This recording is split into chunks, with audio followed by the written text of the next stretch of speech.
The primary purpose of PayConfirm is to confirm transactions and sign e-documents in digital channels. To confirm any transaction, a user needs to provide payment details such as recipient's bank's name, account number, amount, and other information.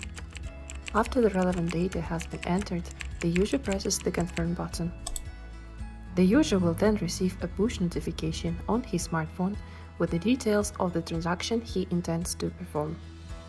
The user has to review the transaction details in the PayConfirm mobile application to ensure its correctness.